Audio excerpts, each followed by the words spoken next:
Abra a sua Bíblia, livro de Mateus, capítulo 21, verso 19.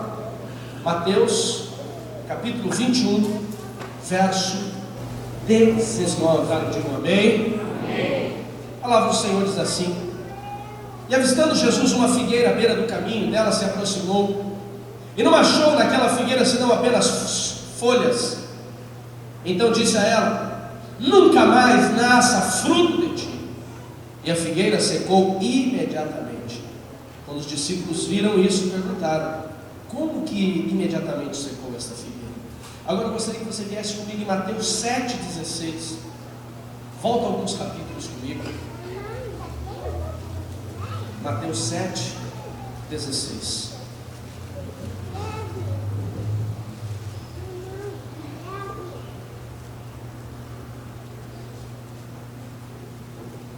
Pelos seus frutos o conhecereis.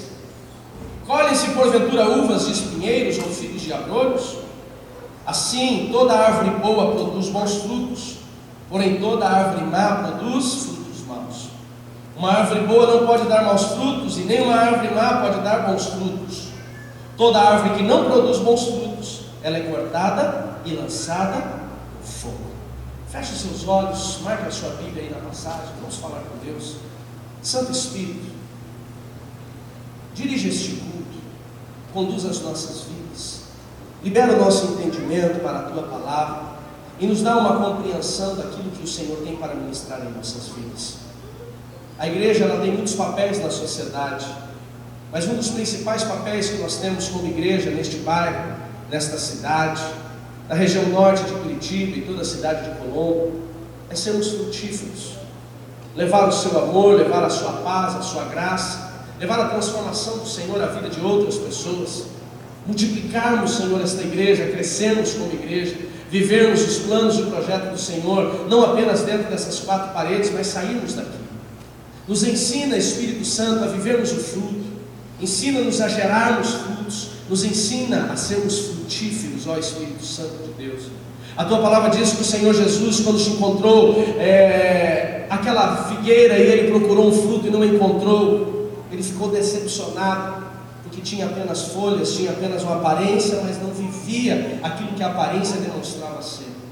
Que nesta igreja não existam pessoas como esta figueira, pessoas secas, não existam pessoas estéreis, mas que todos, pela misericórdia do Senhor e direção do Senhor, possamos ser frutíferos no nosso trabalho, na nossa casa, na nossa família, aonde nós formos, que nós possamos produzir os frutos que o Senhor tem para nós.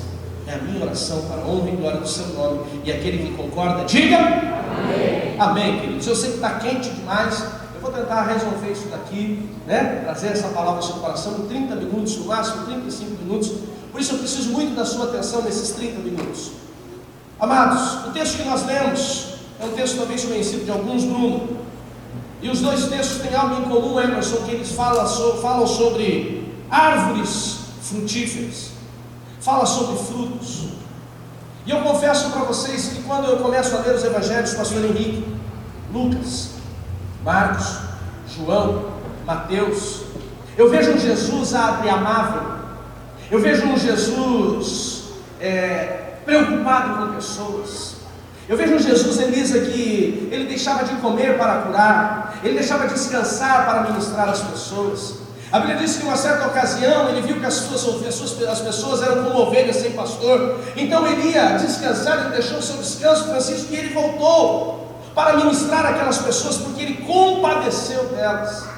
Eu vejo, Juliana, um Jesus que se entregou à morte por amor de pessoas que o rejeitaram, pessoas que não quiseram saber dele.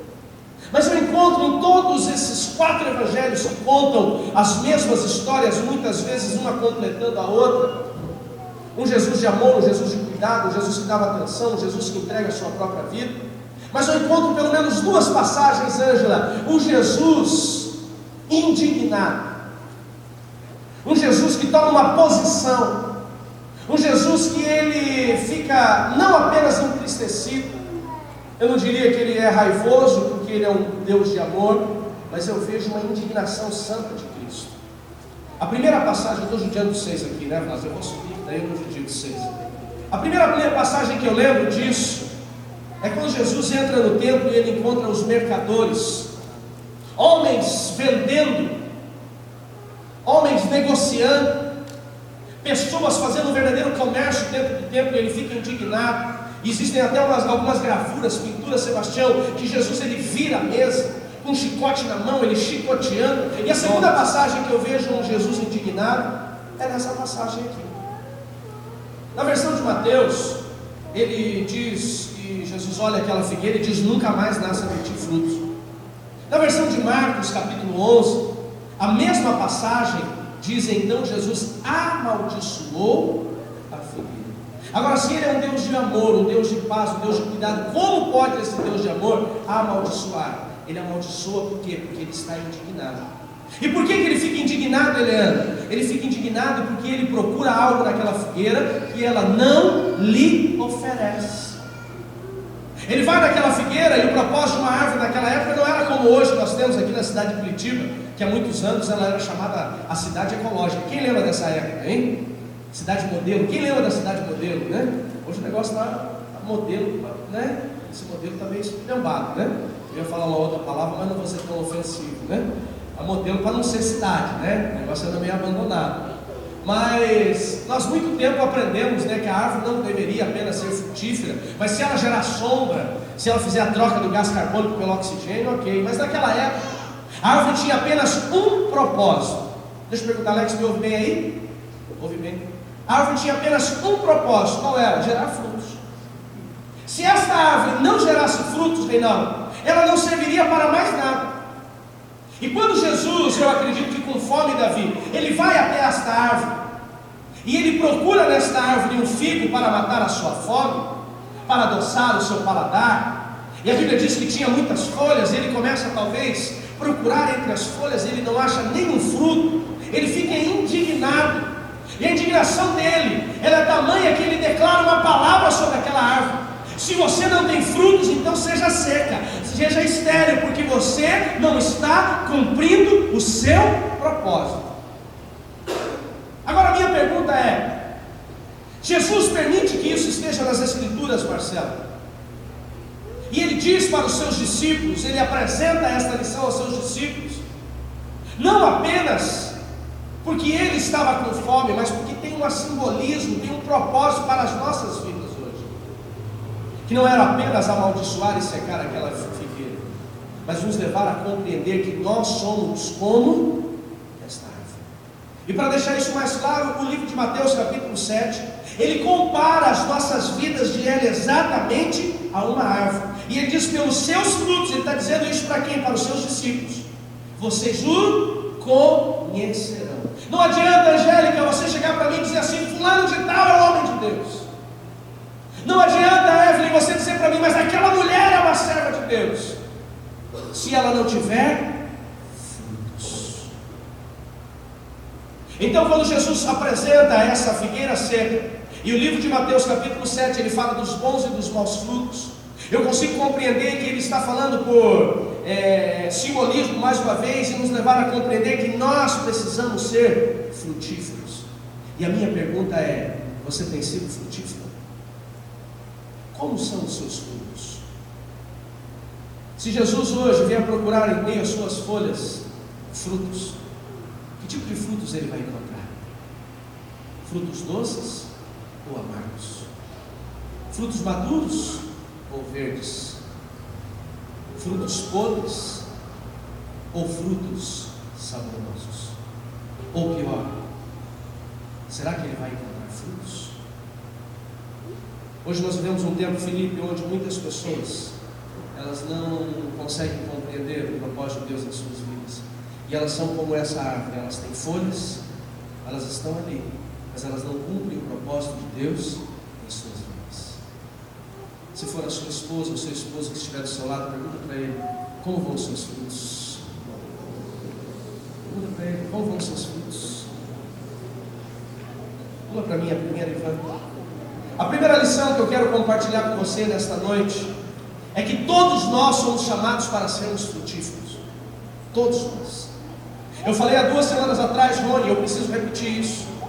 Um servo de Deus, um cristão, que ele não ganha, Pierre não ganhou uma alma para Jesus em um ano, e não acompanhou essa pessoa por um ano, ele é uma árvore sem frutos, ele está estéril, ele está seco. A minha pergunta mais uma vez é: como estão os seus frutos? Todos nós somos chamados para gerarmos frutos, e os nossos frutos, eles não são gerados pelo que nós falamos, mas pelo que nós somos. Nós não ganharemos vidas para Cristo, Paulinho, que para mim é ser uma vida frutífera. Nós não transformaremos a história das pessoas que nos cercam pelo aquilo que nós falamos, mas sim por aquilo que nós somos. Nós estamos apresentando que tipo de frutos? Frutos bons ou frutos ruins? A Bíblia diz: não pode uma árvore boa lançar frutos maus, e não pode uma árvore má lançar frutos bons. E você tem sido uma árvore boa ou uma árvore má? Porque se você não gera frutos de salvação, você vai gerar frutos de repelir as pessoas de Cristo. Quantos aqui não ouviram já alguém dizer assim: se for para ser crente desse jeito, eu não quero ser? Já ouvimos. E o pior é: será que não foi para nós?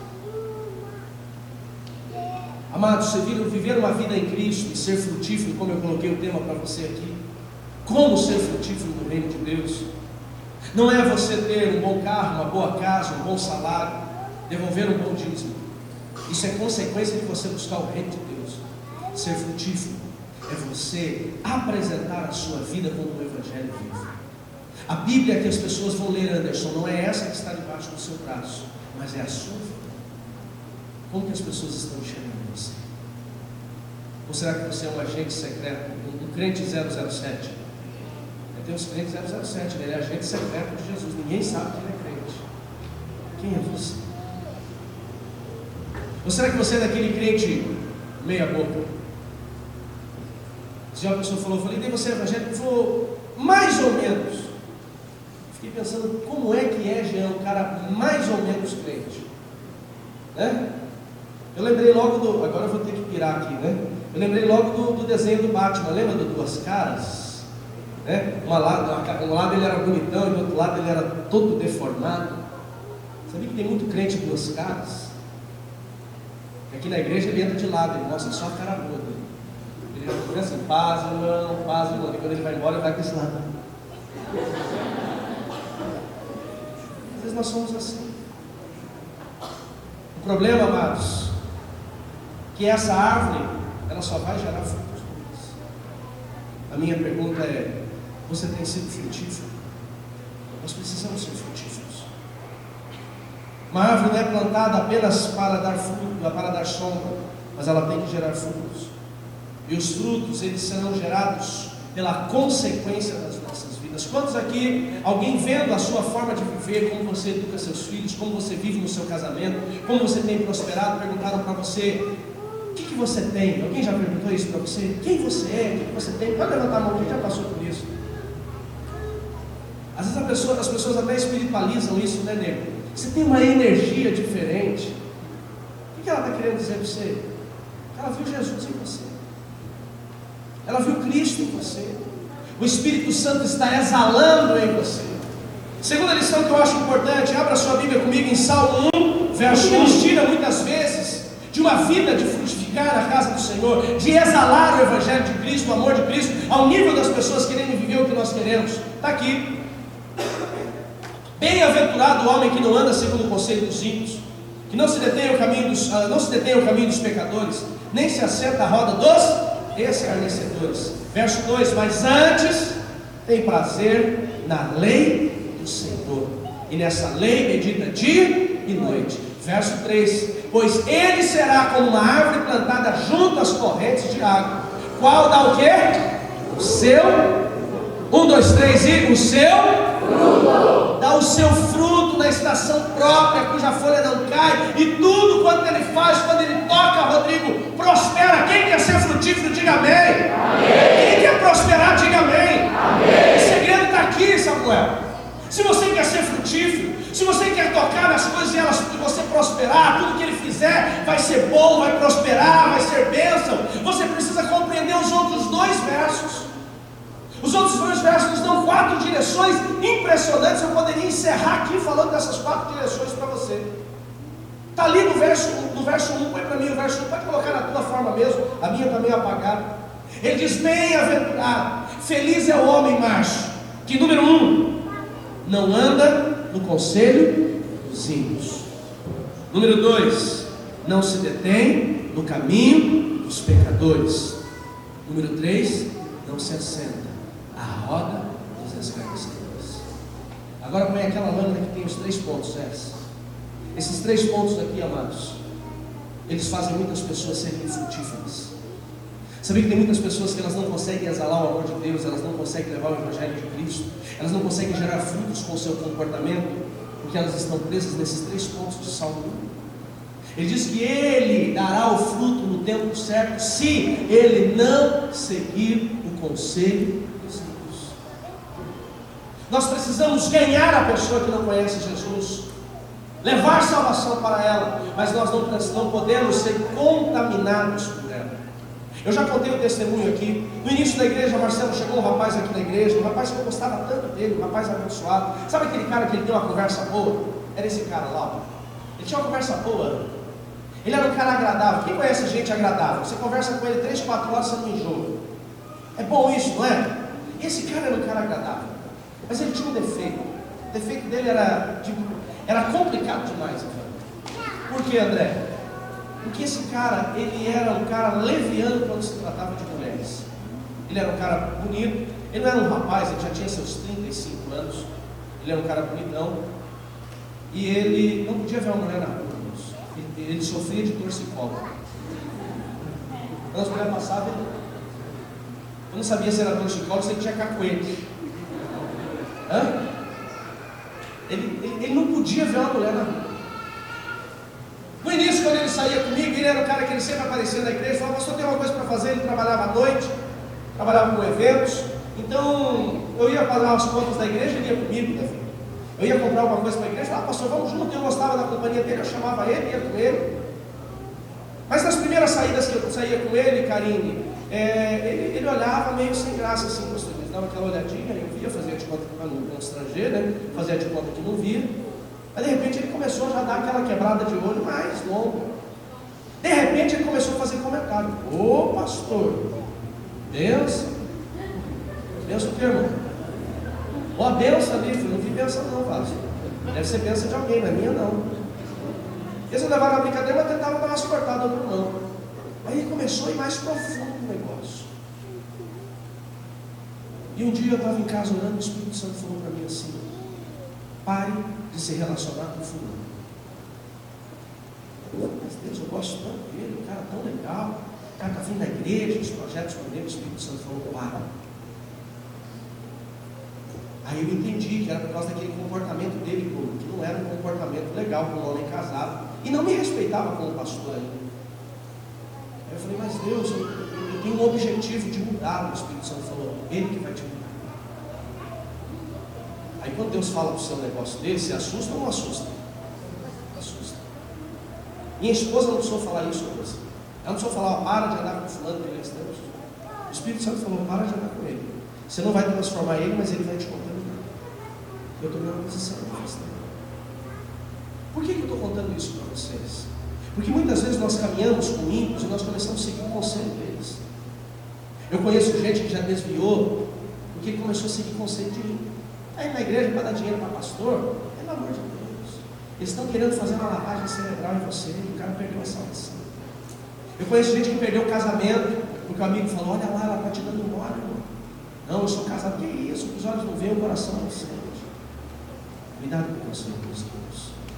Tem muitas pessoas que elas não conseguem ser frutíferas, Bia, porque elas estão ouvindo os conselhos dos ímpios. Aquela amada lá no trabalho que já perdeu o casamento dela, quer que você perca o seu. Sua boca, você não sabe como é bom estar solteiro, festa, balada. Vai ver se ela é feliz. Ela está vivendo no inferno e quer levar mais um com ela. Cuidado com os ímpios. Ímpio tem um papel na tua vida: salvação para ele, você tem que levar. Mas você precisa saber se você tem condições para isso. Você tem condições para isso. Eu já aconselhei irmãos que ele estava tentando ganhar um amigo dele para Jesus. E um dia o cara falou para ele: você quer mesmo que eu vá na tua igreja? Ele falou: quero. Então vai no lugar comigo. Ele falou: onde é que é? Vamos primeiro, se você for comigo eu vou na tua igreja. Levou ele no prostíbulo. Nunca mais ele voltou na igreja. É verdade, gente. É isso, gente, assim. Seguiu o conselho dos ímpios. E esse foi mais longe, foi também pelo caminho dos pecadores. Porque se você prestar atenção nesse texto aqui, você vai ver que é um processo. Vocês conseguem ler aqui? Primeiro você anda no conselho. Esse conselho gera um caminho, uma direção, Wagner. E o cara começa a seguir essa direção. E depois que ele começa a caminhar junto, para onde que ele vai? Para a roda, ele senta junto. Você nunca vai conseguir ficar só no conselho. Você vai sempre crescendo nesse processo. E as pessoas infrutíferas, secas, estéreis, elas estão vivendo exatamente isso. E quando eu falo de frutos, não é apenas ganhar pessoas para Jesus. Tem muita gente que não é frutífero, ele não cresce, ele não rompe. As coisas não acontecem na vida dele, porque ele está acorrentado. Ele está aprisionado no verso 1 de Salmo 1. Ele quer viver a prosperidade, ele quer viver o fruto, mas ele está preso no conselho, ele está preso no caminho, ele está preso na roda. Ele está vivendo o caminho errado. A minha pergunta é: quem tem te influenciado? Ou quem você tem influenciado? Cuidado. Muitos casamentos estão sendo destruídos porque as pessoas estão caminhando com pessoas erradas. Muitas famílias estão sendo destruídas porque têm ouvido conselhos errados. Muitas pessoas têm se frustrado e têm fracassado porque têm sentado com pessoas zombadoras de Cristo. Escolha as suas amizades. Não separe as pessoas para evangelizá-las, mas se separe do comportamento delas.